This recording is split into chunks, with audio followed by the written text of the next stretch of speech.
the Auburn Blitz podcast, your direct source for all Auburn all the time with Brett Pritchard, Faith Richardson, and Randy Lee.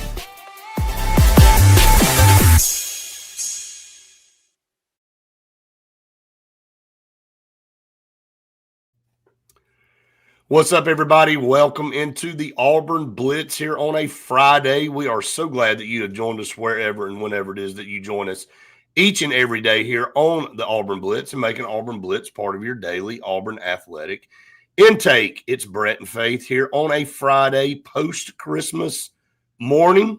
Good morning, Faith. I hope you had a wonderful Christmas. Good morning. I hope you did too. Definitely a nice, chill Christmas is what we had over here, and it was nice to see some of my cousins that I don't get to see all the time, but definitely was nice to have a little bit more low-key Christmas.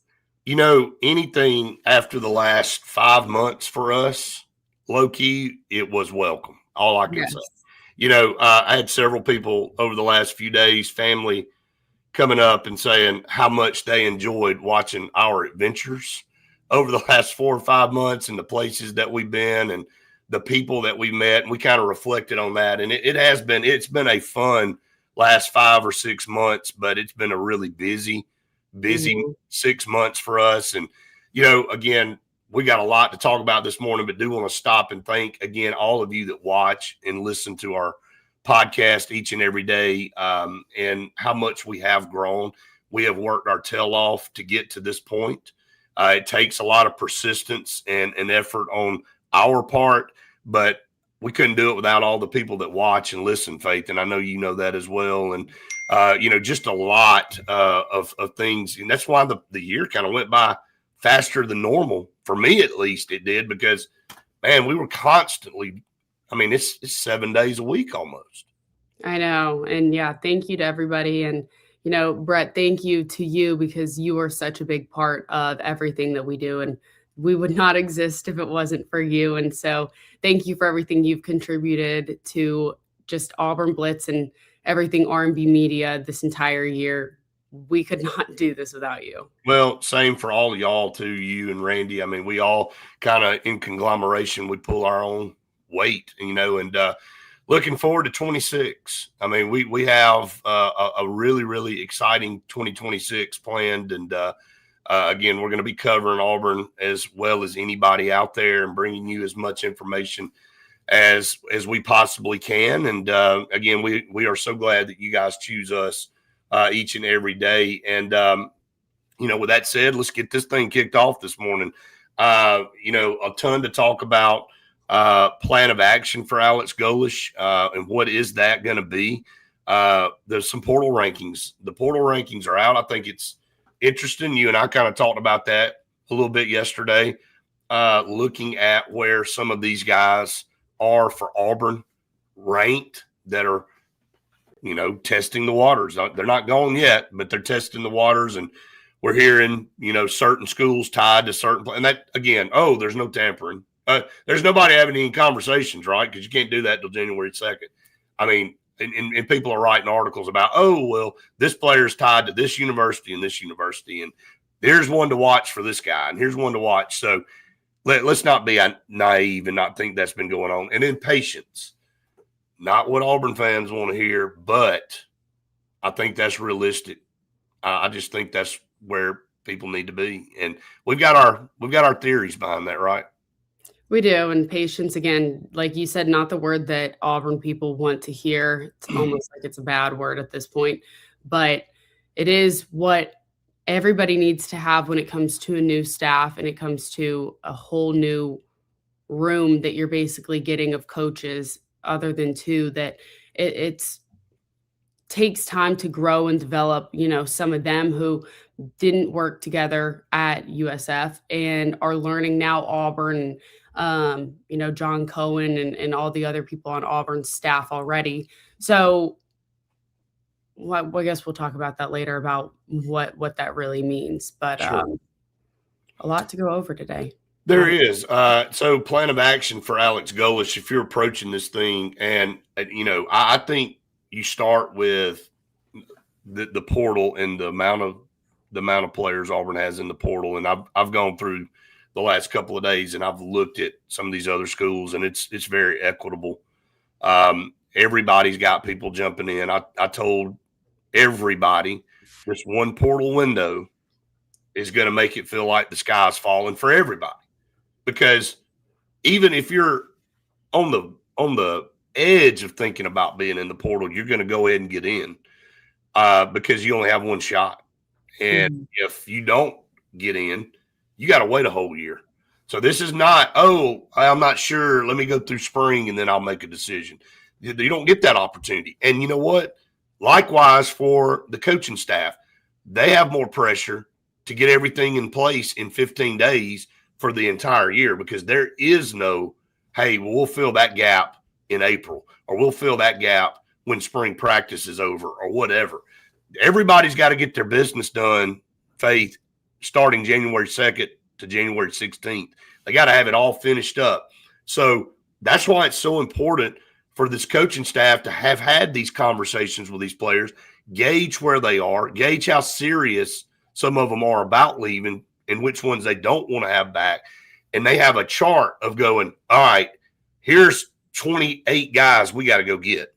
And here are the positions that are of utmost importance that we've got to go ahead and find. That's what you have to do right now.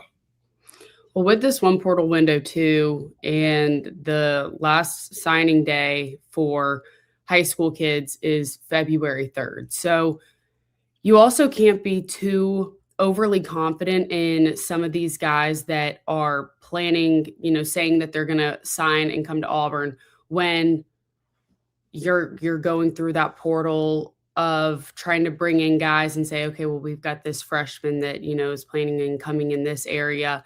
Maybe we don't need to recruit somebody out of the portal in this in this position. And then once it gets to February 3rd, where maybe they don't go and sign to Auburn and they decide to flip or something last minute, with that only being one portal window, then the depth even in that position could change very quickly for the entire team. Yeah, it could. It definitely could. And, I kind of want to take this and put our own perspective on it. And, I've had a chance to kind of process all of the talking and all of the reasoning for both sides. And you and I kind of had a conversation about this. And I in making this analogy, I don't want to compare it to it, but it's kind of similar. When you got to start over, when things have not been done, maybe if you've cut corners, let me just say that. If you've cut corners on things, eventually it's going to catch up with you. So all we've heard is, well, Auburn overpaid for what they were getting. And for some of these players, and that some of your better programs, your championship programs in the country, they don't have to do that. Well, I understand that. They're in a different situation. For Hugh Freeze, he came in and felt like, okay, we got to vamp this roster up fast, and we're probably going to have to pay a little bit more for some guys than other schools are willing to pay, which is fine. But, we'll get some of these guys in. And the problem there was he got them. He didn't do anything with them. He didn't get any production. Like, this was a 8-4, 9-3 at worst roster. It was the 13th best roster in the country. And based on the schedule that you and I broke down every single day for 800 years, this schedule, that it predicated Auburn to being an 8-4, 9-3 team, at least, right?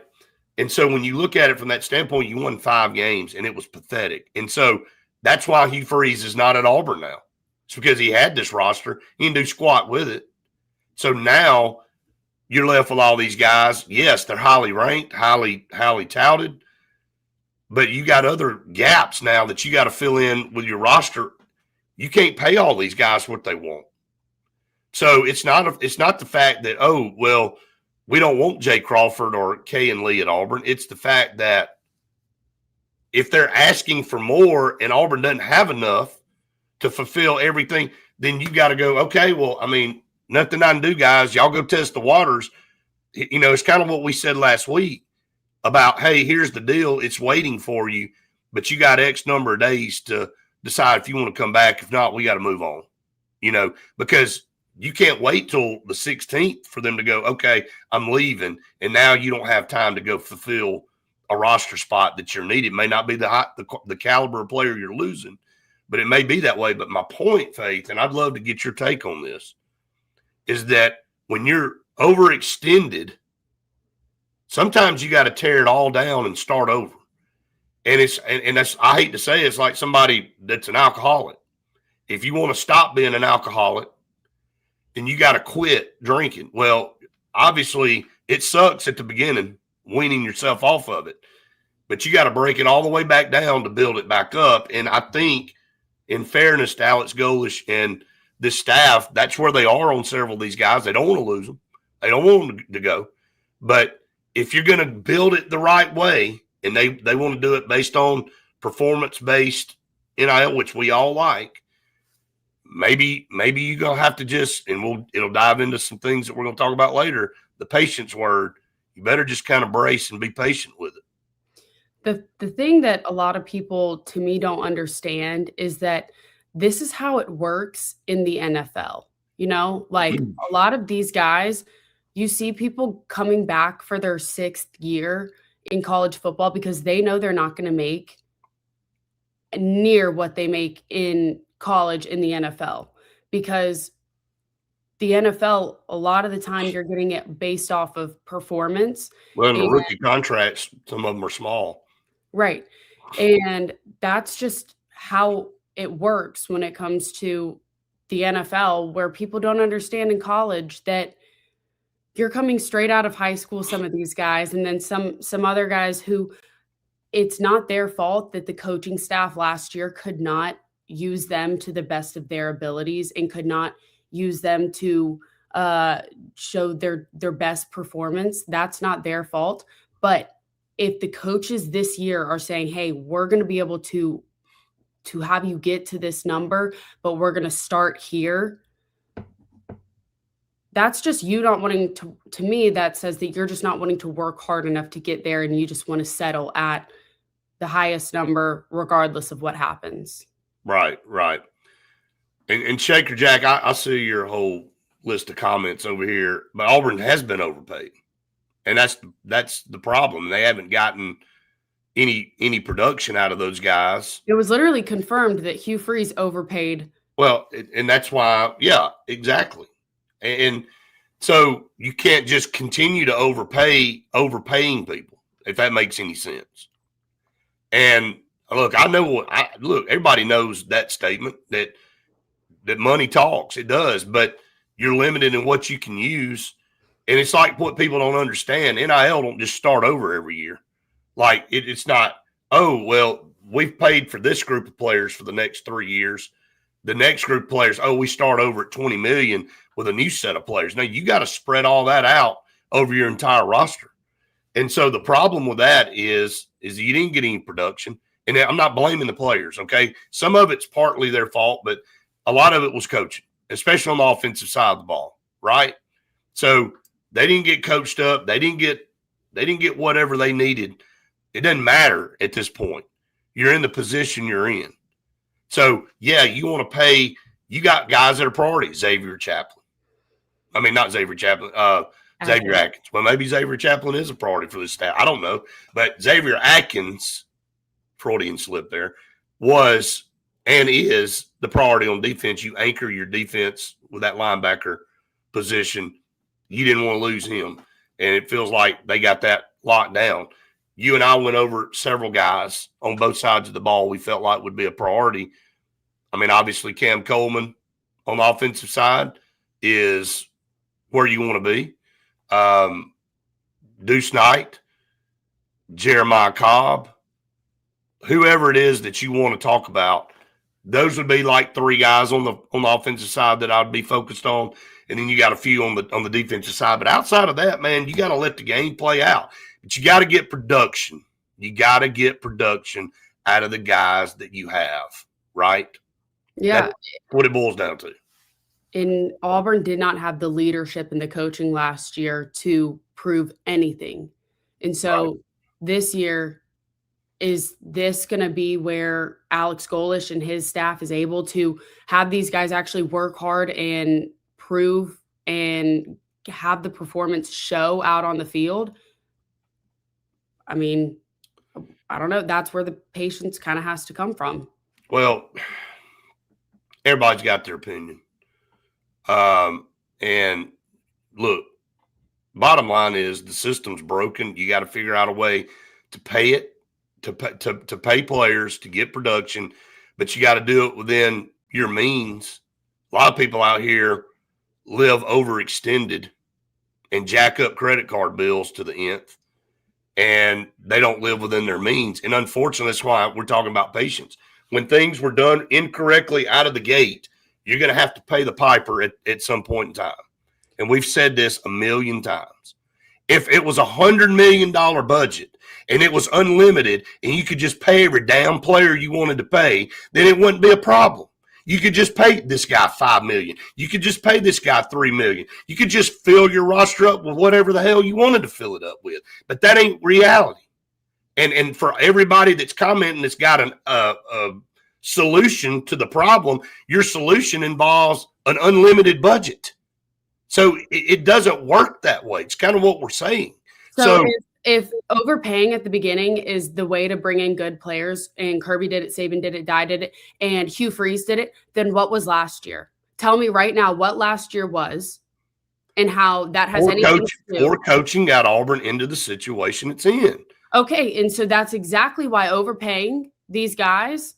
So now again, it's what did I say to you the other day? You can't walk it back once you give somebody something. Like, you can come back and say, oh, well, you didn't perform well, we're going to reduce your NIL deal, whatever. Well, then you're going to lose them that way too, right? Because somebody else out there figures, hey, well, he's more talented, I can coach him up better, whatever.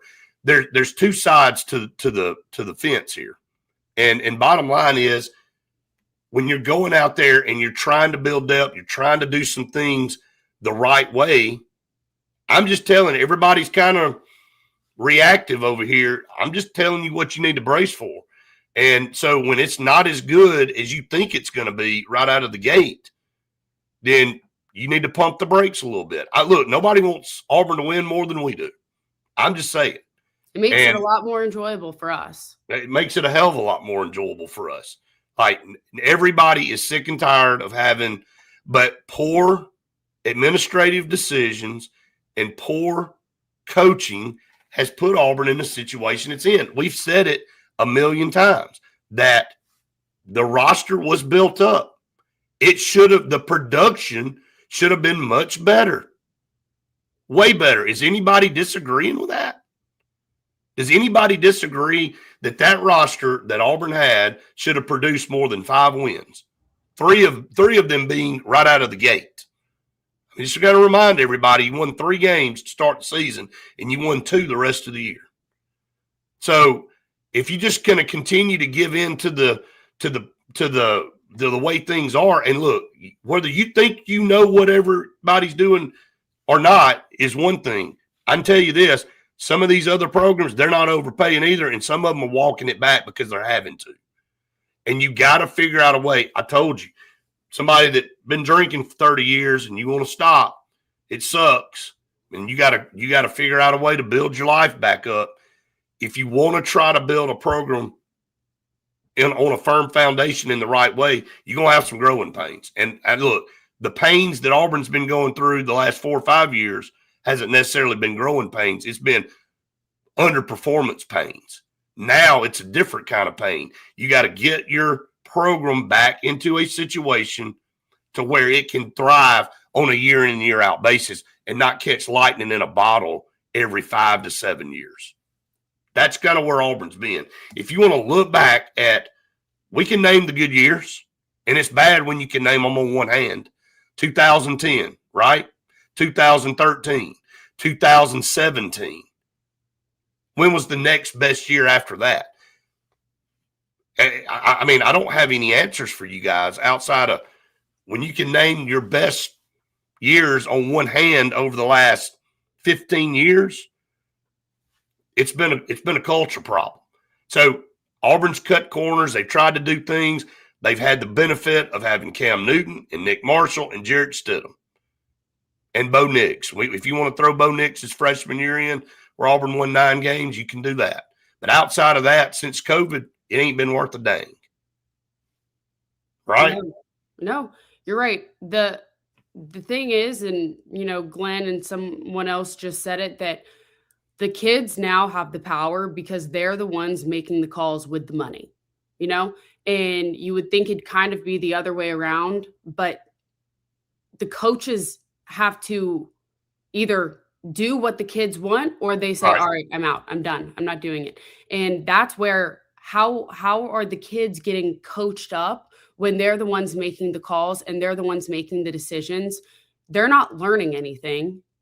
It is entitlement. Right. Right. I mean, and like Ed, I didn't mention a name. I mean, you're saying Malcolm Simmons. I never mentioned a specific player of who I thought was being overpaid. I did mention Xavier Atkins, who I thought was a priority. I did mention Cam Coleman. I talked about priorities that you would go after. Doesn't mean you're going to keep either of them either. I'm just saying that you got to start somewhere. I mean, I don't know what Alex Golesh went in and offered Malcolm Simmons and what their conversation was.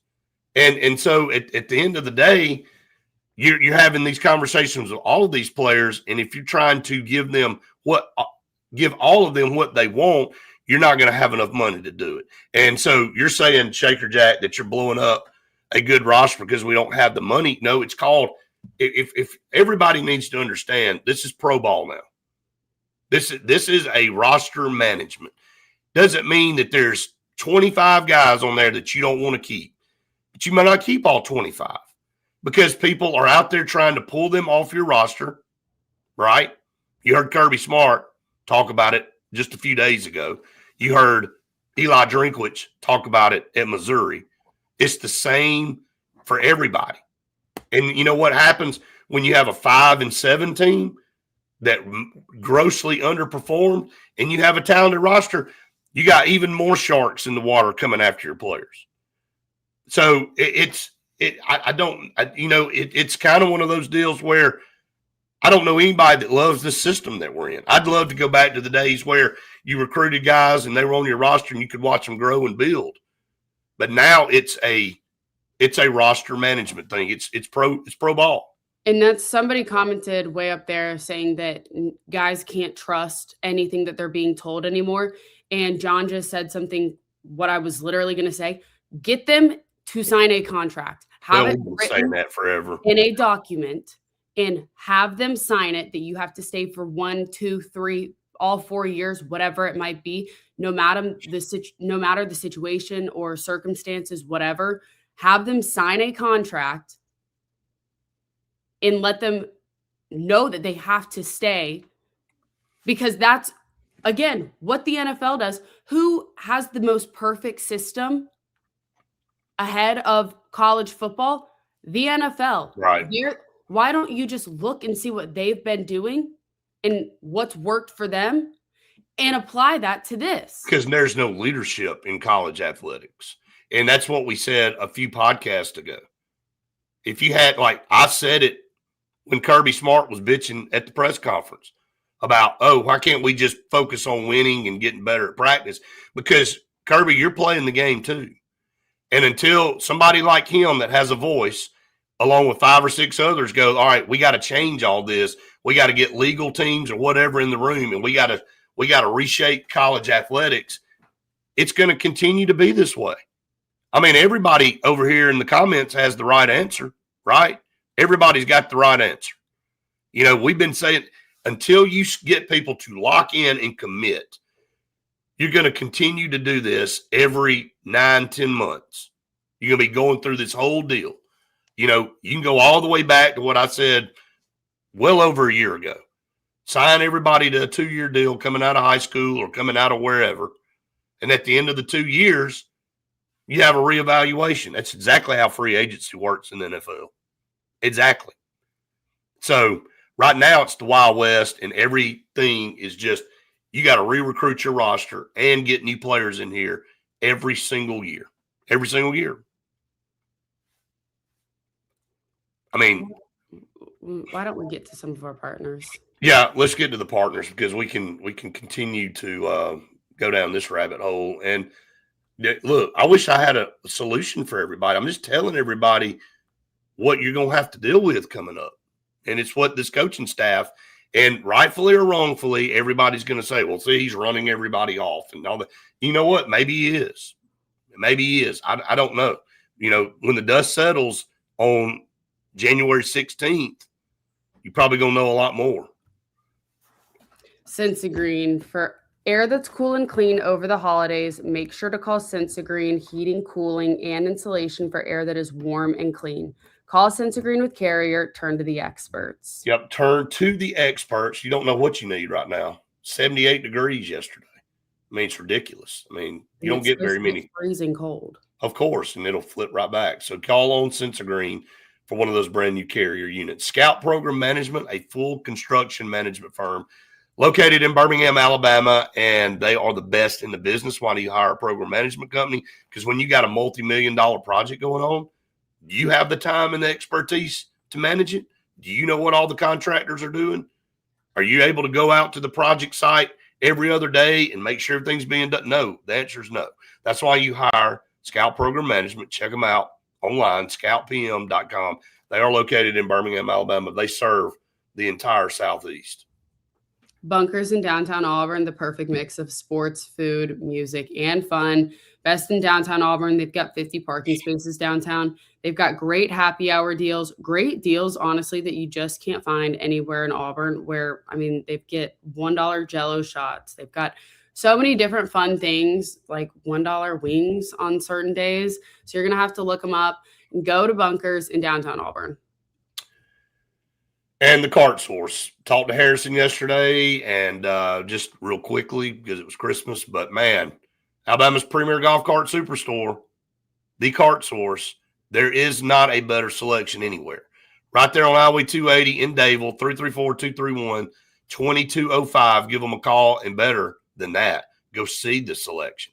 And if somehow you're the pickiest human on earth and you can't find the right golf cart on site, they'll order it for you. They'll custom make it for you. The wheels, the audio system, the seats, the outside look of it, they'll do it all for you. And I promise you, there were some happy people yesterday that got golf carts for Christmas. And if you weren't one of them, maybe you weren't good this past year. So, just saying. All right, we're going to try to get to a lot of these comments. Glenn said this is not an AU thing. Once again, playoff teams are dealing with the same issues. Let's not forget winning schools are reporting in the red at the end of the year. Guys, the system's broken. It's broken. But let's get over here in the comments and say, well, if we're not overpaying, we're throwing the white flag in. That's kind of the problem with society. Let's just keep doing things the way they are and the way they're broke. Look, nobody wants to continue to lose. Right? Nobody wants to continue to lose. Nobody does. But sometimes you have to make hard decisions, and sometimes people aren't willing to do that. Maybe Alex Golesh didn't ask for patience in the opening press conference when he was hired. He said he wants to win now, but maybe he's got to do the things that he feels like he's got to do so in 3 years he's not getting fired. Right? Because that seems to be the pattern Auburn has been in.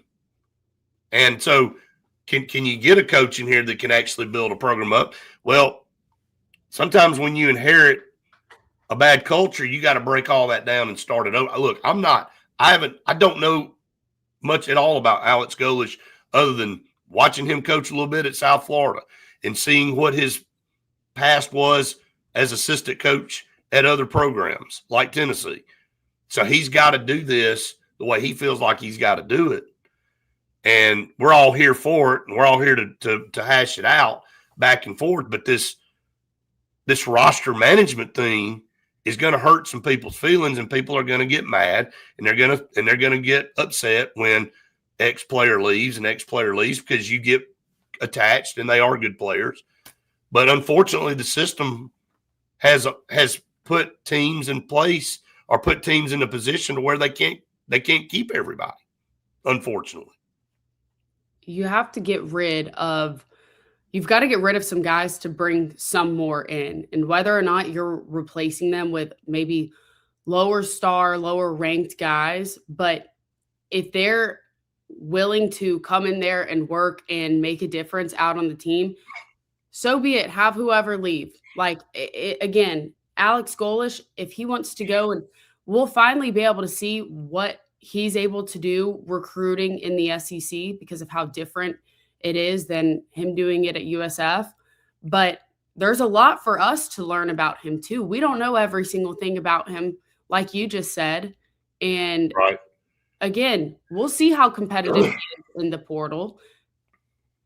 But if you're gutting the roster and you're getting rid of a bunch of guys that, want to go somewhere else for more money, so be it at this point. And again, performance based, to start doing that, you got to get a bunch of guys in here that are hungry out of the gate that want to work towards something. Some of these guys now that are too far down the line, that are expecting big paydays, they're expecting to pay regardless of what the performance has been or not, whether it's been their fault or not. Okay. Again, I'll just use Malcolm as an example. I think Malcolm was grossly underutilized.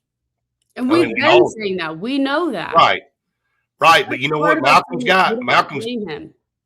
got 2 more years to go get his. So if he feels like he can get more somewhere else, he doesn't have 4 years left. Some of these guys are up against the clock too. And so when Cam Coleman is trying to make a decision on what he wants to do, and Cam Coleman's been underutilized too, I think everybody will agree his numbers should have been better, at least this past year. But they weren't. It's not all his fault. He can only do what the quarterback can allow him to do, and he's got to run routes, and he's got to catch, the passes when they're thrown to him if they're catchable. But the bottom line is he's trying to evaluate this quarterback room too. Who's going to be here? Who's going to be throwing the ball to him next year if he stays at Auburn?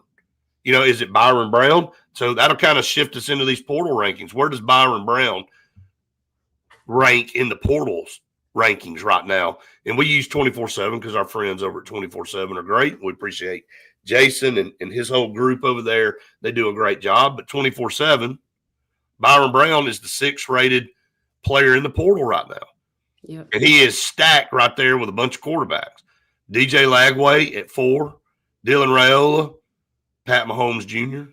at 5, and then Byron Brown at 6. And he is highly touted. And guess what? Somebody up there said, well, you don't think Auburn's going to overpay for Byron Brown, blah, blah, blah. I mean, they may, but the quarterback position is obviously of utmost importance above and beyond every position in football, because we've gone through this analysis too. A great quarterback can take you to heights with mediocre players around you, but a mediocre quarterback with great players around him not going to do much. So Byron Brown, is in high demand. And I said that the other day. Remember, Faith? I said Auburn shouldn't just sit there and go, oh, well, it's a given that he's in the portal, he's coming. You would think that that's the end destination, but somebody could throw out some stupid number that changes his mind. But he may take less because of the consistency and the knowledge of being on the same page and picking up where you left off. There is something to be said about that too. I definitely think Alex Golish, with that being his quarterback the last few years, is going to go to bat for him and going to see if he can get him the best deal. And with that familiarity with that coaching staff, that carries some weight in addition to just the bottom line dollar that he could possibly get. Yeah, I think Alex Golish and Byron Brown, the way that they have been able to work together the last couple of years and have that consistency throughout Byron Brown's last year, that would definitely help, obviously, his draft stock and him going, to the NFL after this year, because again, you're working with somebody that knows you and you guys don't have to relearn each other in your senior year. And that would definitely help a lot. But also, like we've been saying for how long now, a good quarterback with good or with mediocre receivers and stuff like that can change the game, because Auburn has had an elite receiving core with less than mediocre talent behind at quarterback. And so I'm sure he wants to go and play with these guys that are in these receiver positions because of how good they are, and even what some of them were able to do last year with a less than mediocre performance from the quarterbacks last Right. year at Auburn. So, a lot of people, we have been hearing more and more schools talk about getting Byron Brown and how much they are willing to pay and go after him. But the connection and the relationship between Alex Golish has a lot of influence on Right. bringing him into Auburn. That's what we continue to talk about, relationships, connections. That's what a lot of things. Does money overrule relationships and connections at this point? That's a question. That's not. And if it's got to be close. I think if it's close, then the relationships and all obviously carry a lot of weight. And again, the comfortability, the familiarity, all of that stuff, rather than going to a coaching staff and a team when you got 1 year left to play and you don't know anybody. And you're like, okay, yeah, you're good physically, talent wise, you're gonna have good pieces around you, but you got a lot more learning to do. It's again, I don't think Auburn's going to be falling short on an offer for Byron Brown. Somebody may come out with more. So then it becomes an individual decision. Is it the offer so much better that he makes a decision to go somewhere his last year and not follow Alex Golish to Auburn? That'll be his decision. That'll be based on the offers. And yeah, I mean, I said it the other day. I said the in-state schools down there, Florida, Miami, all of those schools, why wouldn't they go after Byron Brown? Why wouldn't they not go after him? They are going to go after him. You don't just assume somebody is there until it's a done deal, especially in this world now. That's just kind of the way it is. So, but he's highly ranked, and I think the plan is to get Byron Brown in here and to keep Deuce Knight, fulfill his contractual wishes or his NIL wishes, however you want to term this crap now, so he can be the guy when Byron Brown leaves in this system and get a year under his belt to do it. Again, this all boils down to patience and what's available. Like the decision for Deuce Knight, if he wants to play now and start now, well, where is he going to go do that? Who's willing to guarantee him he's a starter next year at a prominent program? Not saying he can't handle it, but who's willing to tell him that? Or is his situation better to come in here and learn a year under Alex Golish and this staff and then be the guy next year, knowing that Auburn's bought in and, hey, you're going to be our guy, blah, blah, blah. So. Yeah. I got my cup from Pepper Tree. Thank you for liking it. There you go. Pepper Tree. Another one of our great partners here. All right, let's see where some of Auburn's players that are getting in the portal are ranked. Auburn's highest ranked player, Faith. Who is it? It is Amaris Williams at 12. At 12. So far, based on everybody that's in the portal or said they're getting in the portal, again, nobody can officially get in till the 2nd of January. Can't wait for that show, by the way. That's going to be interesting. I think we said that Monday is going to be the one that's really interesting. So Morris Williams comes in at 12, and then you go down to 24, and you got Jay Crawford. So the two highest ranked players right now in the portal, according to 24/7, are Morris Williams and Jay Crawford. Then you have to scroll on down to where?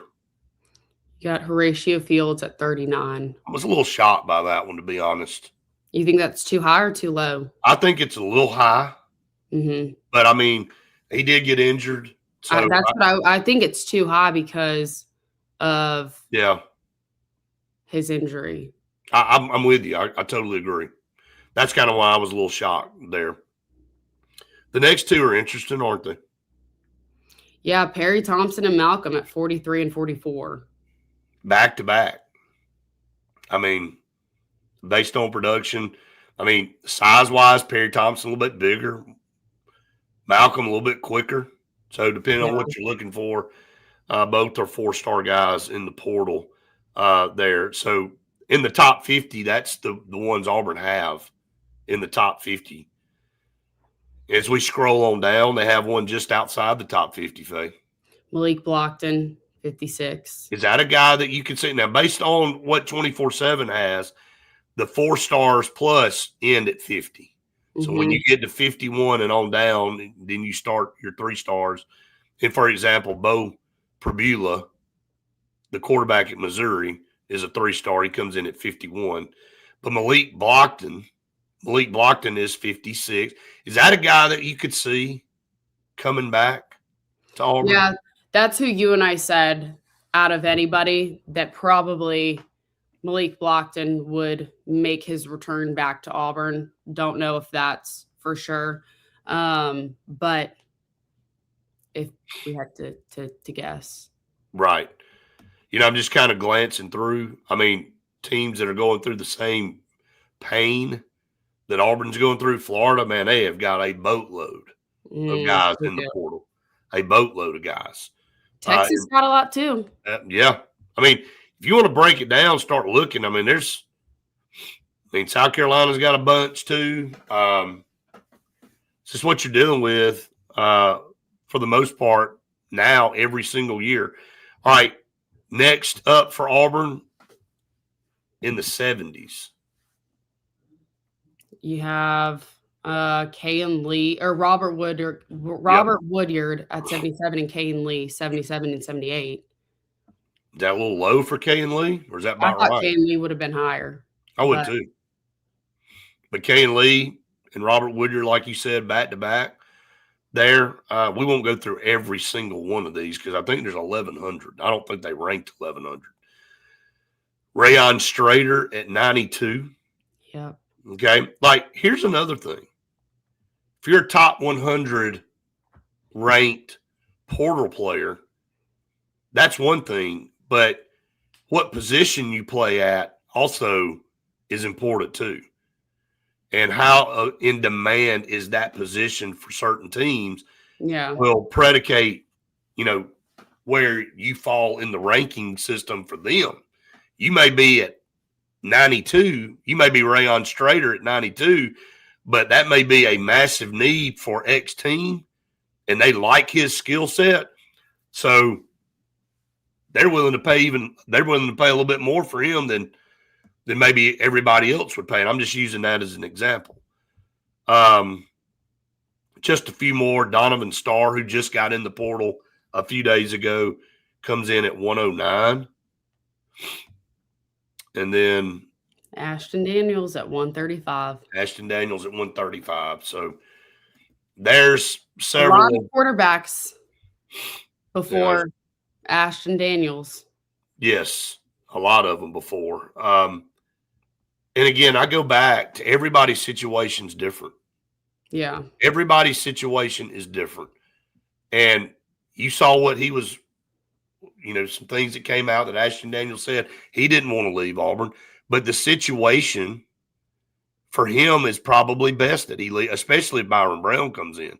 Because if Byron Brown comes in and Deuce Knight stays, Ashton Daniels has 1 year to play. I told everybody just a minute ago, like some of these players, some of them are 2-3 years down the line. They're in a different situation than a kid that's got 4 years to play or 5 years 5 years to play for or whatever.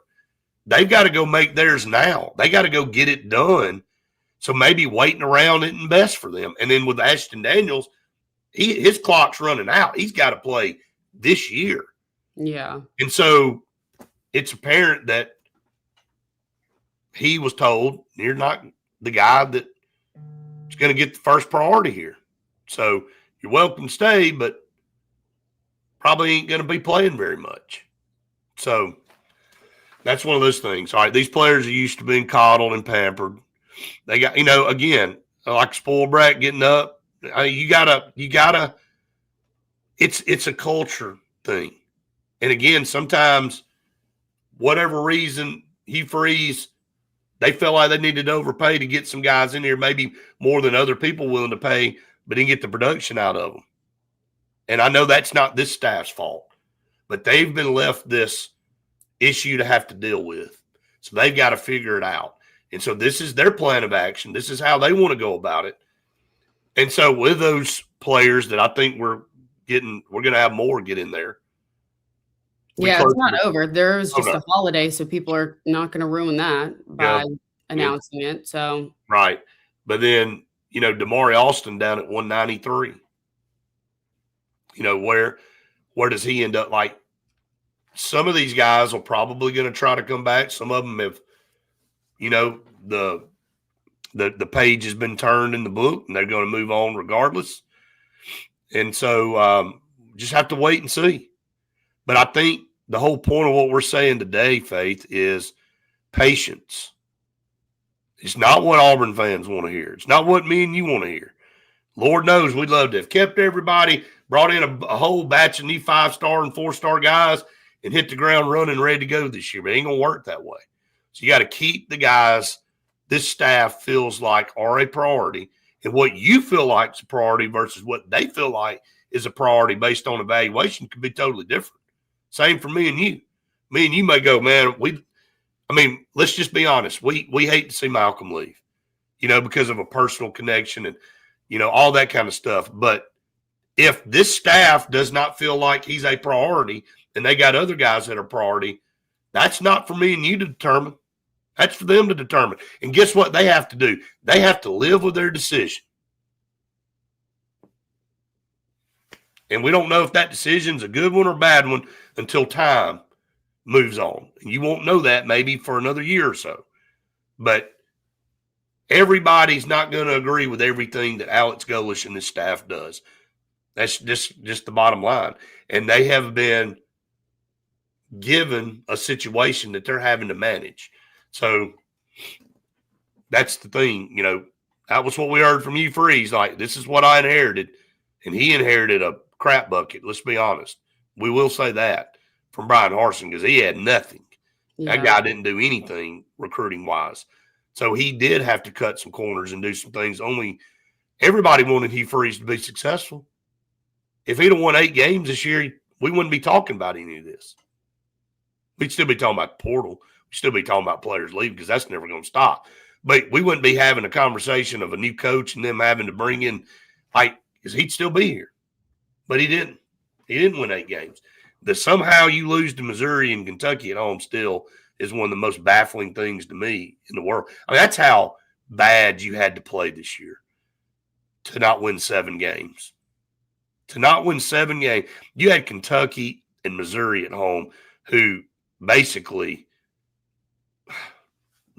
anyway, old stuff. We won't keep bringing all that up anymore. All right, let's talk about a few more of our partners here on the program before we get off, because it's been a great one this morning. We knew it was a lot to talk about, and still going to be a lot to talk about.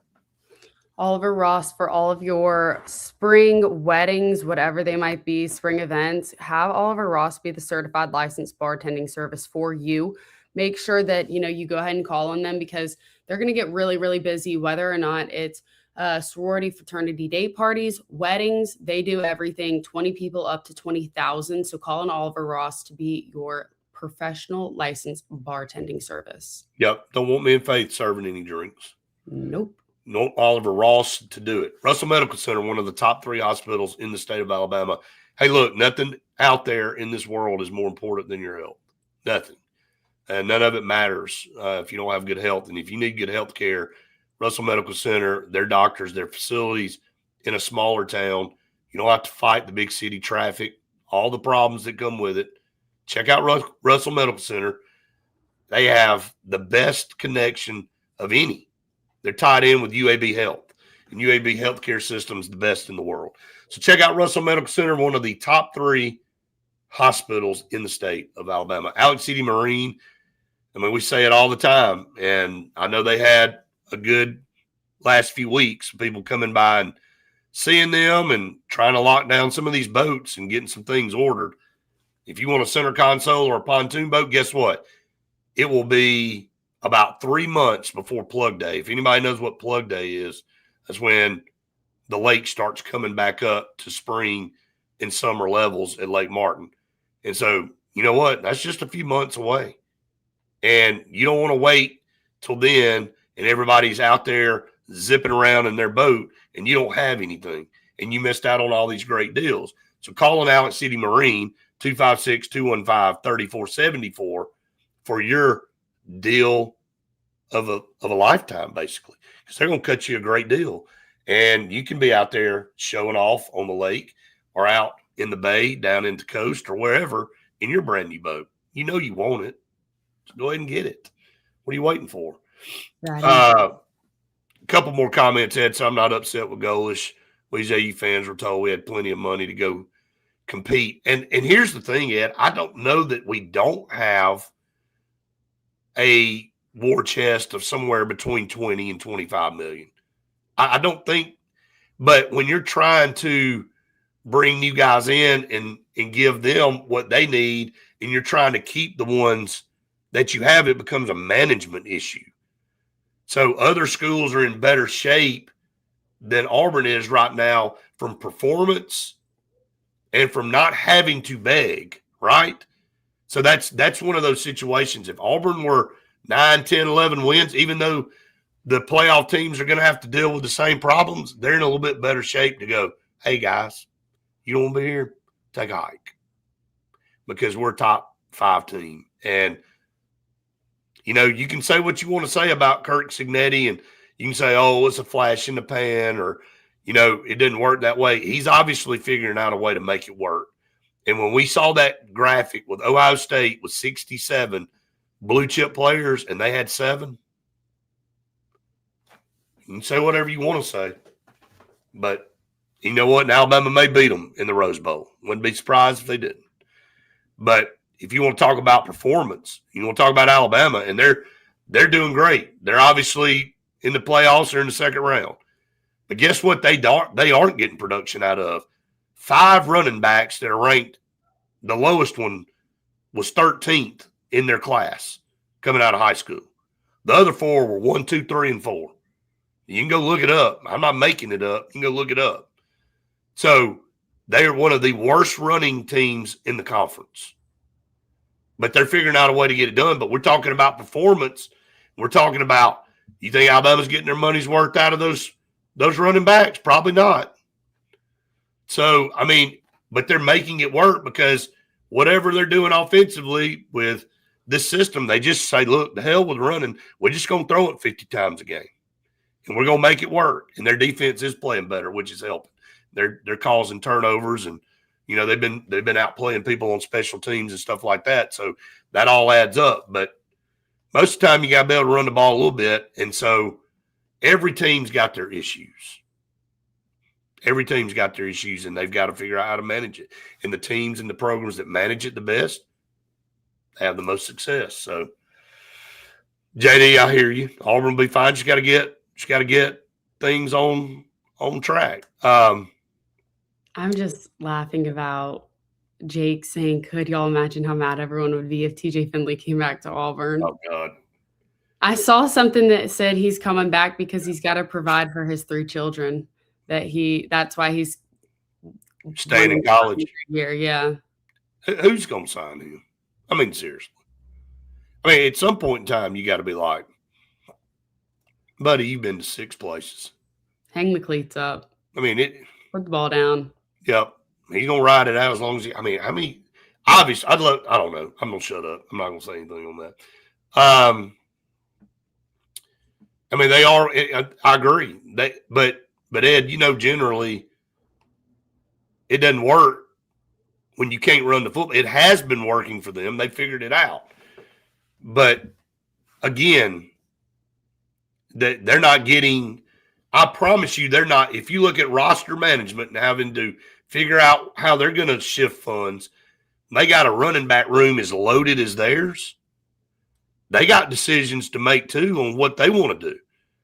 Because are they going to be able to continue to bring them back and pay them probably what they want for the production? I think they're ranked 14th out of 16th. So anyway, it is what it is. So everybody's got their flaws and their things that they got to deal with. So, all right, Faith, you got anything else this morning? Hope everyone has the best day and weekend ever. Always. It's hard to believe it's already the weekend, right? I know. That just flies by. So, yeah, everybody be safe out there. Again, we hope all of you had a great Christmas. Enjoy the time still with your family. Some people still have some family things going on, so enjoy your weekend as we get ready for next week and getting ready to head into 2026. Yeah, We're excited about it. Hope we everybody are. out there is too. So, all right, Faith, I'll let you send us out this morning. Hope everyone has the best day ever and best weekend ever. Absolutely. And we will see you next time for more Auburn Blitz.